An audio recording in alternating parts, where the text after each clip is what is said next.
नमस्कार। आज मैं बात करने वाली हूँ फीमेल इनफर्टिलिटी की। फीमेल इनफर्टिलिटी क्या होती है, किन कारणों से होती है, उस पे डिटेल में मैं बात करूँगी। तो प्लीज़ इस वीडियो को स्किप किए बिना पूरा देखिएगा ताकि आपको पूरी जानकारी सटीकता से मिल सके। नमस्कार, मैं हूँ भव्या और आप देख रहे हैं मेरा चैनल मॉम्स गाइड। सबसे पहले ये जान लेना ज़रूरी है कि इनफर्टिलिटी टर्म कब यूज़ होता है। अगर आप बच्चे के लिए ट्राई कर रहे हैं साल भर से और आपने ओव्यूलेशन डेज में भी कंसीव करने की कोशिश की मगर आप प्रेग्नेंट नहीं हुई, या फिर आप प्रेग्नेंट हुई और कुछ दिन बाद ही आपका मिसकैरेज हो गया, ये दो कंडीशन स्थिति अगर आपकी होती है, यानी साल भर आपको हो चुके हैं और आपको बच्चा नहीं हो पाया है, आप प्रेग्नेंट नहीं हो पाई हैं, तो कोई इनफर्टिलिटी इश्यूज़ हैं आपके साथ।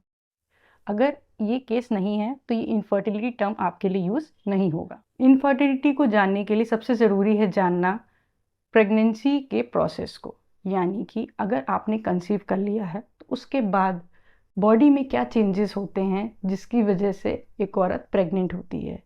तो आइए जानते हैं इस प्रोसेस को। सबसे पहले होता है आपके अंडाशय यानी ओवेरियन फंक्शन करने के लिए रिप्रोडक्टिव हार्मोन की ज़रूरत होती है जिसे ब्रेन रेगुलेट करता है, यानी ब्रेन जब सिग्नल भेजता है तो वो रिप्रोडक्टिव हार्मोन आपके ओवेरियन ग्लैंड में प्रोड्यूस होता है। तो ओवेरियन ग्लैंड जो है यानी आपका अंडाशय जो है अपने काम को शुरू कर देता है। नेक्स्ट है, अब क्या होता है कि आपके अंडाशय में जो अंडे हैं वो अच्छी क्वालिटी के होनी चाहिए। अच्छी क्वालिटी मतलब मैच्योर एग होने चाहिए, यानी कि उसमें पूरा बच्चे का एक जो क्लोन होता है वो प्रॉपरली डेवलप होना चाहिए, उस एग में कोई डिफेक्ट नहीं होना चाहिए। तीसरा प्रोसेस है उस एग का हर पीरियड के बाद रिलीज होना, यानी ओव्यूलेशन होना। इसका मतलब ये है कि आपके मैच्योर एग आपके ओवरी से बाहर आने चाहिए और वो फेलोपियन ट्यूब के थ्रू उसमें होने चाहिए। फिर मेल स्पर्म जब सर्फेक्स से होते हुए फेलोपियन ट्यूब में आए तो उन दोनों का क्रॉस होना चाहिए, यानी कि मिलन होना चाहिए। उससे एक एम्ब्रियो प्रोड्यूस होना चाहिए और ये एम्ब्रियो यूट्रस में ईजिली इम्प्लांट हो जाना चाहिए। इम्प्लांट मतलब चिपक जाना चाहिए ताकि वहाँ से वो न्यूट्रिशन और ब्लड सप्लाई ले सके। आपने इस प्रोसेस में देखा कि प्रेगनेंसी के लिए ज़रूरत होती है अंडों की और उनके समय पे फेलोपियन ट्यूब में आने की। अगर इस प्रोसेस में कोई भी गड़बड़ होती है किसी भी कारणों से तो प्रेग्नेंट होना काफ़ी मुश्किल होता है। एग की जो मात्रा होती है वो तो वैसे तो 1 मिलियन होती है। जब एक बच्ची पैदा होती है तो उसके ओवरीज में 1 मिलियन एग्स होते हैं, मगर जब वो बच्ची टीनेजर पे पहुंचती है तो उसके सिर्फ 3 लाख एग्स ही बचते हैं। और जैसे जैसे उम्र बढ़ती जाती है इसकी क्वांटिटी कम होती जाती है और क्वालिटी भी ख़राब होती जाती है। तो बाय 35 ऑलमोस्ट 15% एग्स ही बचते हैं, जिसमें अच्छी क्वालिटी के एग्स और कम होते हैं। जैसे जैसे औरत की उम्र 40 पहुंच जाती है तो सिर्फ 5% एग ही बचते हैं। उसमें क्वालिटेटिव एग होने की संभावनाएं बहुत कम होती हैं, तो उनकी कंसीव करने के चांसेस भी कम होते हैं। इसलिए कहा जाता है कि ज़्यादा उम्र में बच्चे पैदा करने से काफ़ी कॉम्प्लिकेशंस का सामना करना पड़ता है। नेक्स्ट है आपकी साइकिल। अगर आप 35 अंडर हैं फिर भी आपकी मेंस्ट्रुअल साइकिल यानी आपके पीरियड्स जो हैं समय पे नहीं आते हैं, यानी उसकी साइकिल क्लॉक 32 दिनों की है, 32 दिन के अंतराल में आता है या 21 दिन के अंतराल में आता है या उससे कम के अंतराल में आता है, तो आपका ओव्यूलेट यानी अंडे निकलने की फेलोपियन ट्यूब में की संभावनाएं कम होती हैं।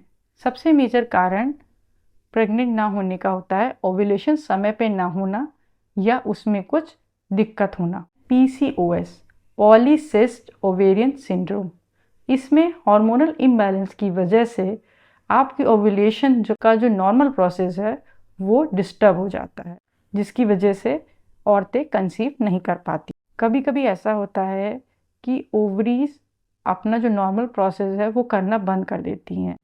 वो 40 की उम्र के बाद होता है नॉर्मली, मगर कभी कभी 40 से पहले भी ये प्रोसेस स्टॉप हो जाता है। तो आपको POI है, यानी प्राइमरी ओवेरियन इनसफिशिएंसी। कभी कभी ये भी होता है कि आपकी ओवरीज में एग तो हैं और वो फेलोपियन ट्यूब तक आ भी रहे हैं, मगर फेलोपियन ट्यूब से आगे इम्प्लांटेशन के लिए यूट्रस तक नहीं जा पा रहे हैं। इसका कारण ये हो सकता है कि फेलोपियन ट्यूब में या तो कोई सिस्ट है या कोई गांठ है जिसकी वजह से वो एग फैलोपियन ट्यूब से थ्रू यूट्रस पे नहीं आ पा रहा है। कभी कभी ऐसा होता है कि एग फैलोपियन ट्यूब से पास तो होता है मगर आपकी यूट्रस में इतने फाइब्रॉइड्स यानी गांठें होती हैं कि उस एग को स्पेस नहीं मिलता कि वो अपने आप को यूट्रस पे चिपका सके ताकि वो रिक्वायर्ड न्यूट्रिशन और ब्लड सप्लाई पा सके। इसलिए मिसगैरेज की संभावनाएं होती हैं।